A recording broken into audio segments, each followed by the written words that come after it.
Following her meeting with Allison, Jackie felt a sense of lightness and freedom that left her elated. That evening she spoke excitedly to Mark about her insights into her relationship with her mother and how it affected her own parenting behaviour.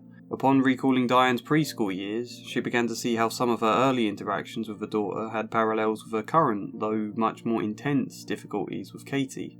Now she understood why it had been so difficult at times in those early years. It took a great deal of self-reflection and talks with Mark to be able to understand and accept Diane's normal childhood anger and defiance towards her. Right, we're back. And after a long break, you may have forgotten any of what that stuff relates to. First off, Jackie is the foster mum we've come to admire, in case you've forgotten that. Diane is her natural daughter that we see very little amounts of in this story.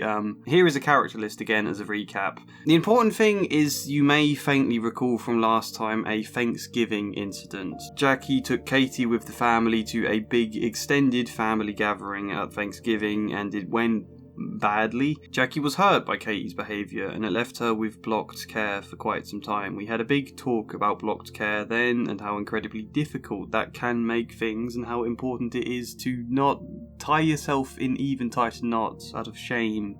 We had a wonderfully moving scene in which Allison helped facilitate Jackie and Katie coming back together, but we also had an interesting scene of Allison and Jackie talking one-to-one before that about why Jackie had been so hurt, why it had mattered, how it had related to her mother and everything else. You know, Katie had done a ton of things in the past that could easily upset Jackie, none of them did. What was it about this event that made it so more impactful on her? And you might not remember what all any of those insights are that Jackie has mentioned realising about her relationship with her mother here, but that doesn't matter too much. That's not the point. A lot of it will become clear if you stick with this video anyway, so we've got more of that coming up soon.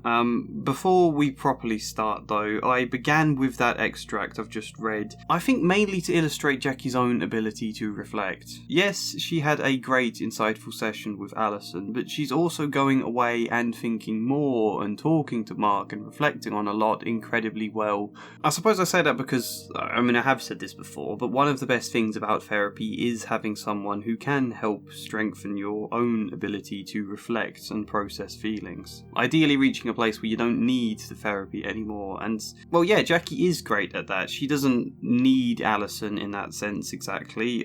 It's more during times of great stress where anybody can get overwhelmed. It's a very useful support. So I suppose sometimes it can be good to think about therapy along those lines, not something you need to fix you in that old way it's often seen. You know, sometimes you can feel that you really need it, that's fine, but at other times it can just be a useful support to help you carry on moving in the right direction. And in a lot of ways that is what it is for Jackie here. And also the other reason I brought this up is that line for Jackie to be able to understand and accept Diane's normal childhood anger and defiance towards her.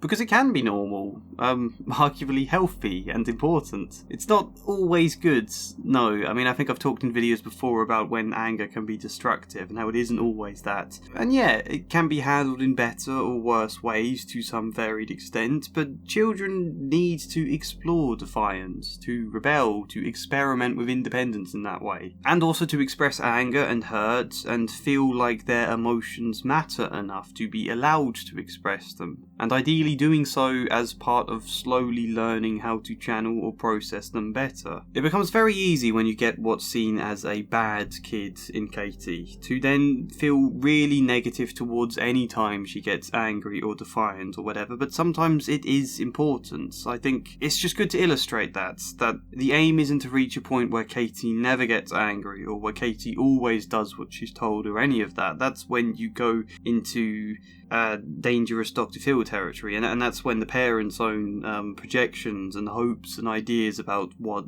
parenting is come into play. That's not the goal though. Katie is human. Of course there's going to be times where she's going to get angry and she's going to defy and rebel and disagree and push and pull, and parents and child are going to argue. The idea isn't to crush and get rid of all of that, it's to help that happen in a more healthy way, if that makes sense. I hope it makes sense, because I think sometimes just chucking the word healthy out there can be almost like a buzzword that comes to mean not much at all, but yeah. It's a tangent, so I won't dwell on this. I just wanted to say that kind of thing matters, and it's difficult, particularly moving towards teenage years when your kids are now half wanting absolutely nothing to do with you, wanting to feel independent and pushing you away in all sorts of ways that can feel a bit cold and cruel. And then at other moments being the complete opposite and very much being dependent again, getting upset that you weren't there for them to be close, and that's a confusing time for parents. It's like, what the hell do you want from me? Do you want me to draw close? Do you want me to pull back? I don't know.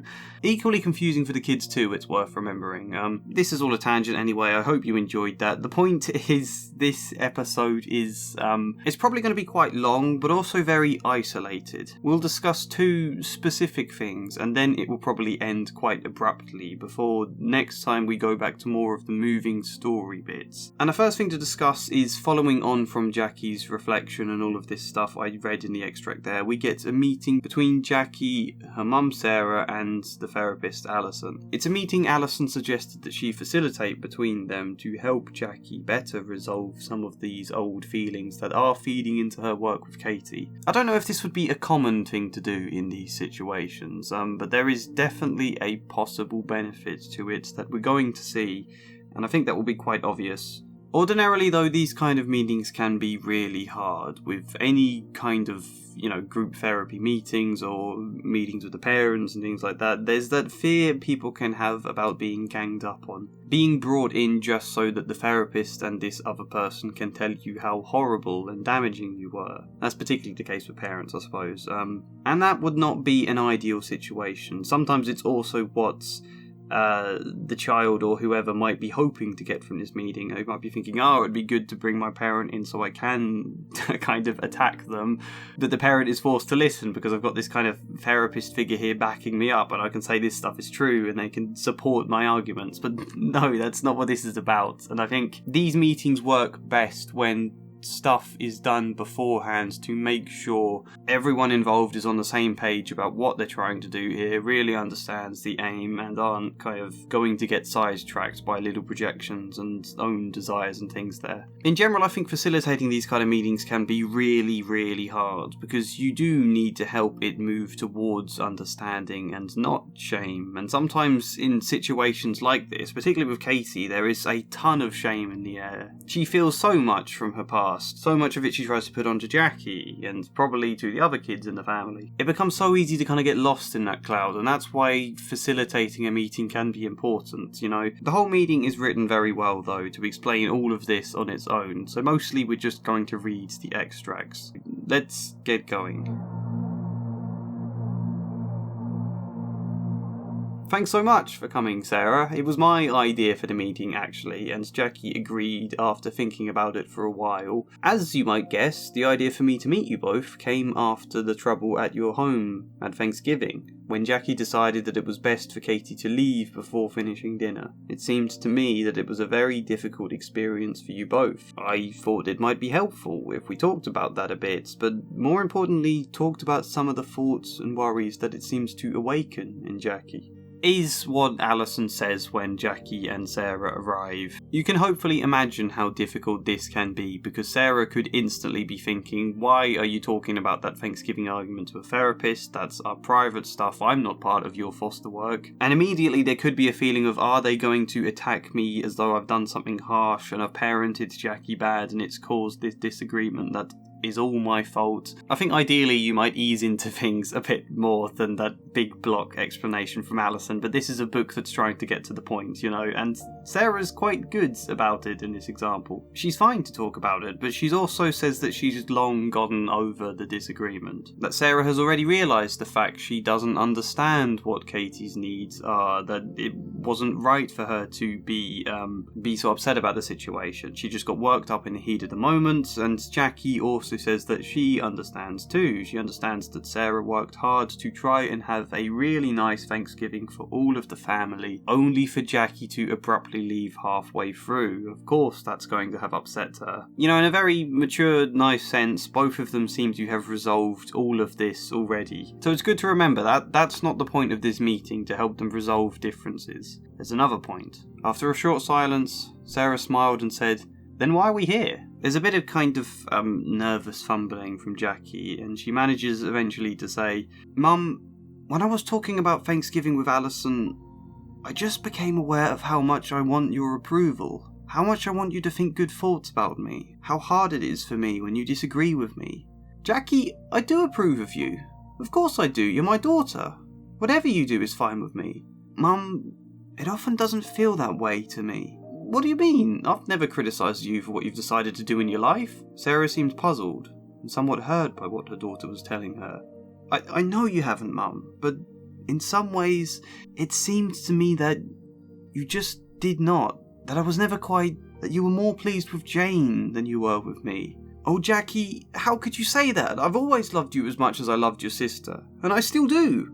There's a little back and forth along these lines that you can already feel isn't quite getting anywhere, but going in a bit of circles. And facilitating a meeting, this is what it's good to try and spot when things are getting caught in a loop, and trying to see how to kind of unpick that. I suppose the thing is, it's not exactly about the truth here.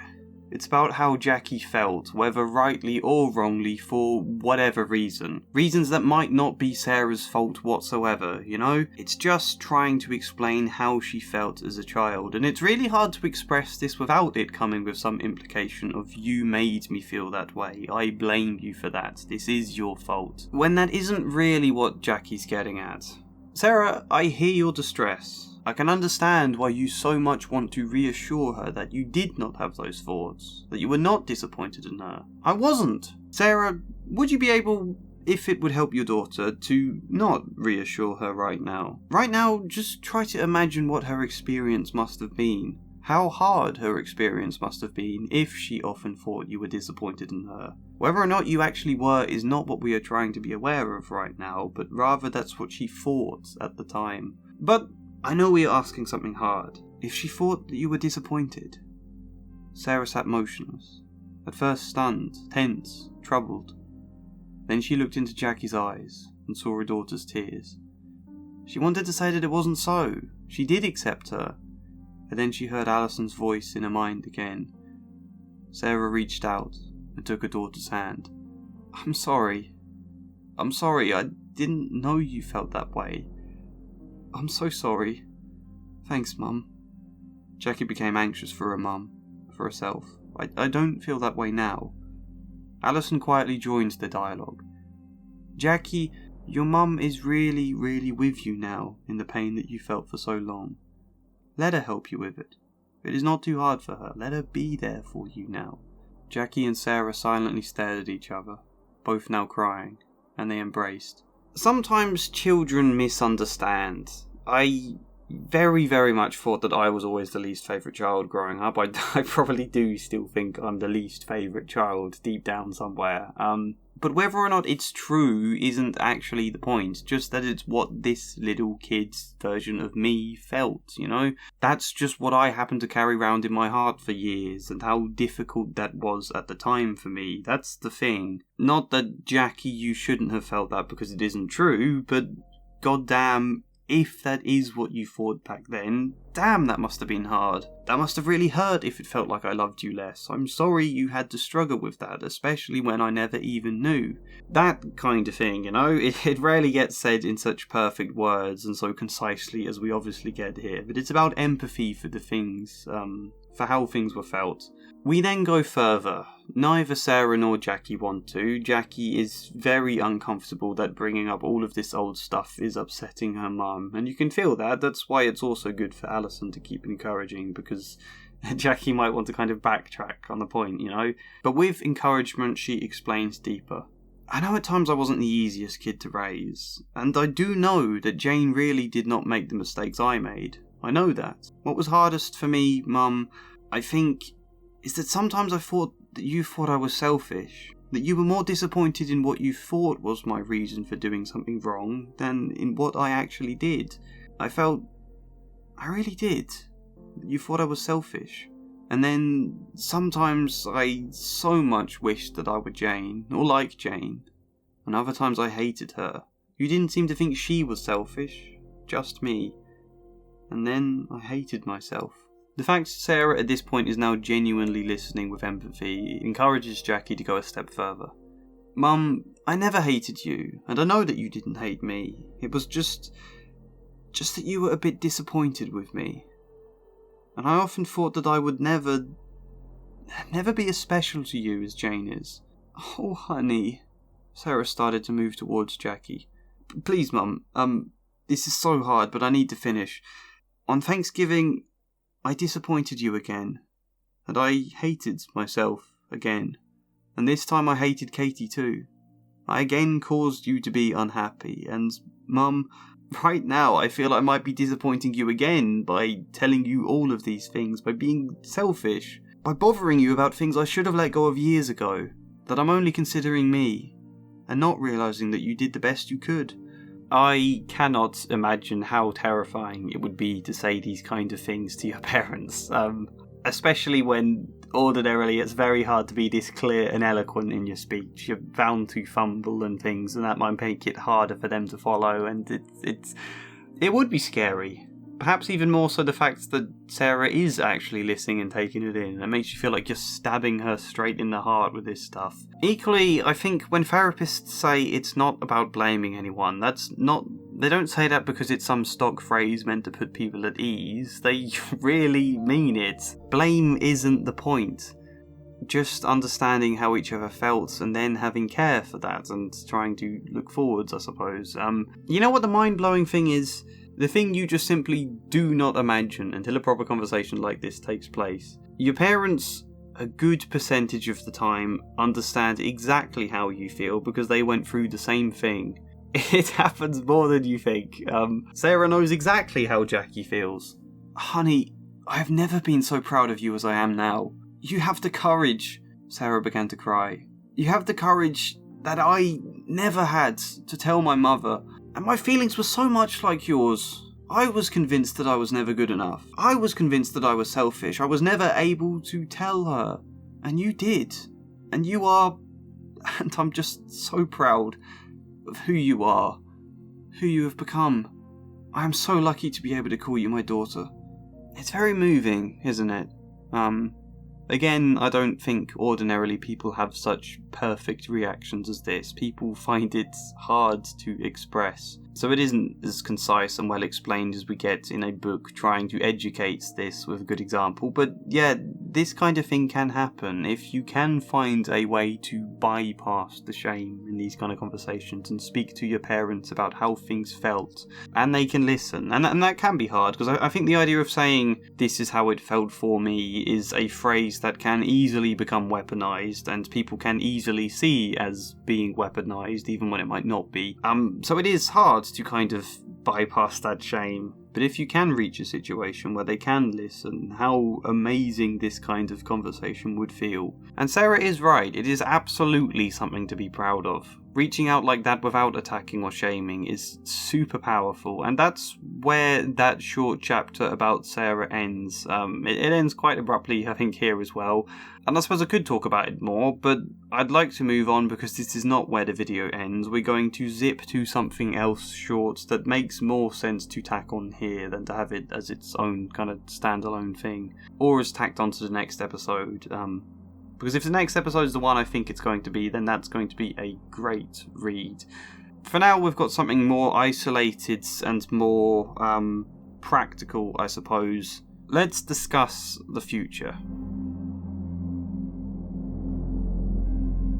Well, first I will give you this brief update, the way this next chapter in the book begins, because we are into a new chapter, time has passed. The next few months were a roller coaster ride. At each summit, Katie's rage outbursts were something to experience. Anger seemed to be her only way to enter into a relationship. Katie was here, so alive, with such passion, and so much hate, and always under the hate, the shame. At the foot of each hill, she would seem to be miles away, lost somewhere in a reality that she could not share. She could not ask for support, for comfort. At those times, Jackie almost wished for her rage. But Jackie noticed another quality in Katie. In early January, Katie might laugh spontaneously.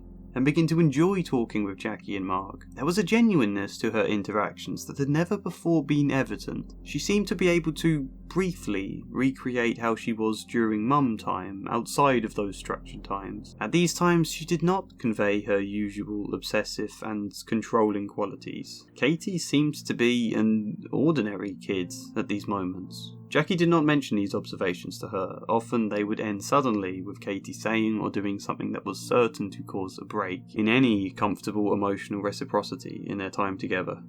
There's that therapy cliche, isn't there, about the therapist saying, "I think we're making good progress." I should say progress, not progress, I'm not American. A phrase that I have happily never used in sessions. Not to say it's an awful phrase or anything, because it's not. There are certain situations. I just mean to say good progress, or just progress in general. I don't know why the word good creeps in.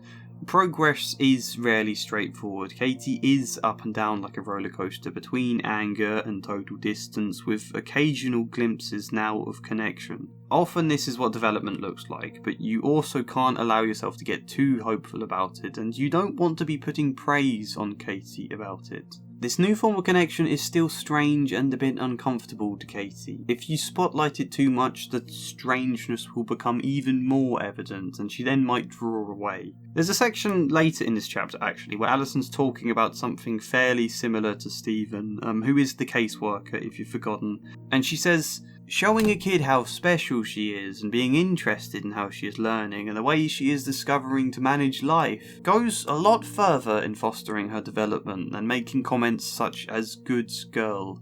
I want her, and only her, to ever decide if she's a good person." Saying that she did a good job is okay, but overdone, I believe. Kids are often told that 100 times a day. When we use it too much, they probably get the idea that we don't really mean what we're saying, and they cannot escape the feeling that we're always evaluating them. Brilliantly put. Katie won't benefit from being made to feel like we're evaluating her. She needs to believe that she's loved unconditionally, not get a sense that she'll only be loved if she behaves good, you know? This is already someone who feels like they don't deserve love deep down, and the kind of sense of evaluating can add to that and make them feel like the only way they can get love is by pretending. It's not always as extreme as this, obviously, but you can get the idea. The only other thing to say before we move on, in that extract kind of detailing how Katie's been doing, it mentions mum time. The phrase is that Katie seems to be able to briefly recreate how she was during mum time outside of those structured times. If you remember back when we saw mum time, it's the time Jackie spent right before bed, one-to-one kind of more intimate things, like reading a story to her, or like, I think sometimes bottle feeding milk, rocking in a chair. Things that are much more babyish, younger than Katie's age actually is, and the kind of experiences that she missed out on when she was a baby, and how important it is for her through these experiences to kind of make some of that development that kids would ordinarily make earlier on in life. Mum time felt like a safe, contained thing, a situation where Katie was kind of okay being a bit more babyish, where in other situations she wants to feel strong or to push away and things, you know? And that's fine. The fact it was so contained is what made it so safe, and you just have to kind of wait and persevere until such a time where Katie herself starts to recreate those experiences in other aspects of her life, to want to kind of take it out of that contained space and have it elsewhere as well. That shows the impact it's having, I think. Gives her that deeper sense of connection that is now making her able to feel more genuine in other situations. It's a kind of learning what that's like, being genuine with someone and then going, oh, this is quite nice, I want to try it out in other situations, even if it's little baby steps. Anyway, this section now of the video is all about a meeting between Stephen, the caseworker, and his boss Kathleen, and Allison and Jackie in order to talk about Katie's future. We need to decide if we should ask the court in proceeding to terminate Sally and Mike's parental rights. She's been in foster care for 2.5 years, and her parents have done very little towards reunification with her. Sally is not interested in seeing her more than every few months and has done little work in her psychotherapy. Mike has done nothing, and the two still live together. Neither parent has accepted responsibility for the acts of abuse or neglect.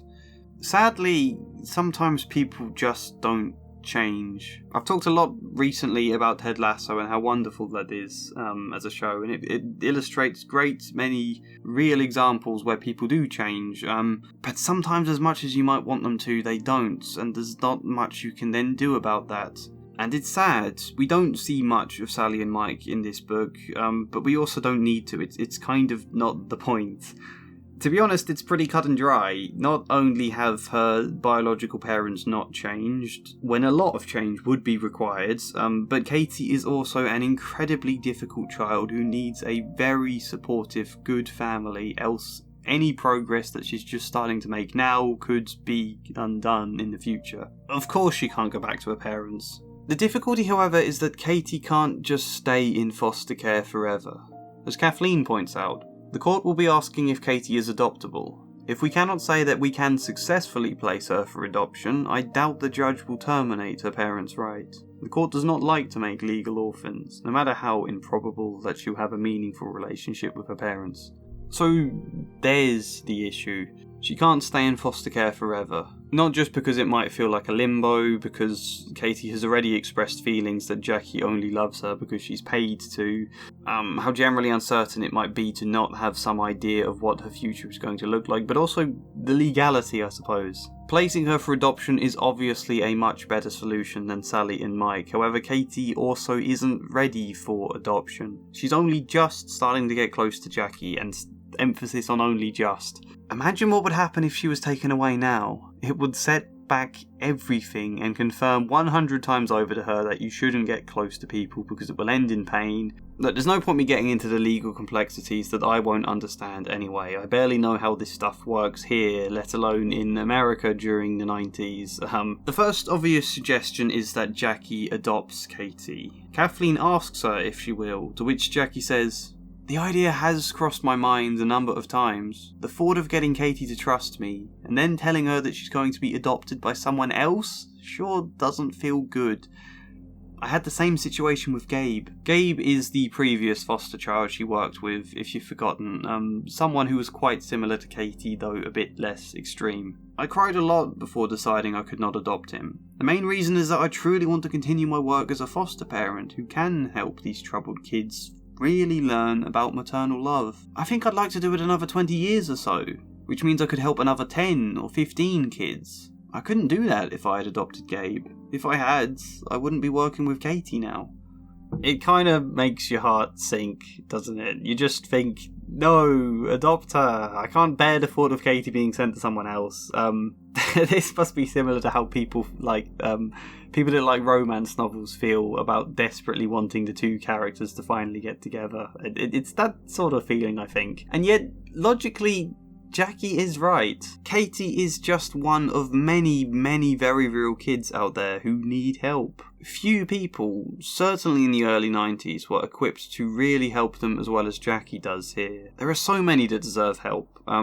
So the issue is this. If Sally and Mike's parental rights are to be terminated, they would probably have to put Katie in for adoption, which Allison estimates could take about 8 months before a suitable family is actually found, which means another 8 months for Katie to develop with Jackie, and hopefully reach a point where moving on wouldn't feel like a step back for her. That's then the dilemma. Will 8 months be enough? It's also the fact, though, that for Katie's own sake, she will need a permanent family where she can feel they are permanently committed to her, and she'll need time to form proper attachment with them, which is a lot easier while she's still young. That gets harder as she gets older, so it's tricky in that sense, and that's the solution they're going for here, to terminate Sally and Mike's parental rights, put Katie in for adoption, and hope that whatever time it is before a family can be found, hope that that leaves enough time for Jackie and Katie to work, and not only form an attachment, but one strong enough that Katie can bear its breaking.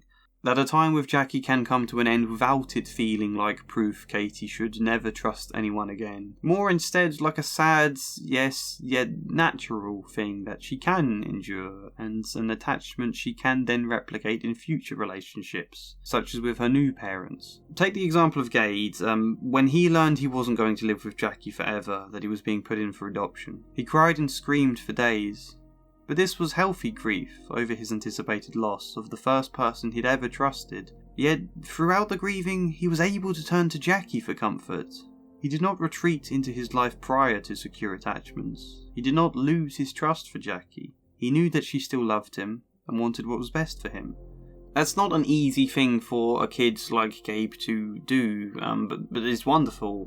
As is also pointed out, Gabe is doing very well in his new home at this point in the story. He still calls and sends Jackie letters from time to time, but he's also now formed a similar close attachment to his new parents. Yes, it was sad to lose Jackie, but it was a sadness he could bear. The attachment and the experience were secure enough that he could manage that. So that has to be the realistic goal. It does feel a great shame. We all want Jackie to adopt Katie, but it has to be this as a realistic goal. And it is a bit of a cliffhanger to end this on. Will 8 months be enough? What will happen then? Will this plan be what actually happens at all? Will the court agree? How will Katie feel about it? Legally, this kind of stuff is always such a headache. But I will tell you this much. The story does have a really satisfying, happy ending. The ending makes me smile so much, so don't worry and fret about this kind of thing. One way or another, the ending is going to be super, super nice.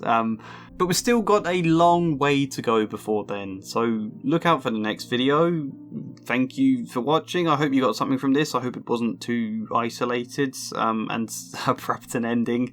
This one feels more like a commentary than me adding as much to what I've read, to be fair. But all the same, please like the video if you did, comment your thoughts. If you want, you can subscribe or support me on Patreon or buy the book. But otherwise, hopefully see you next time.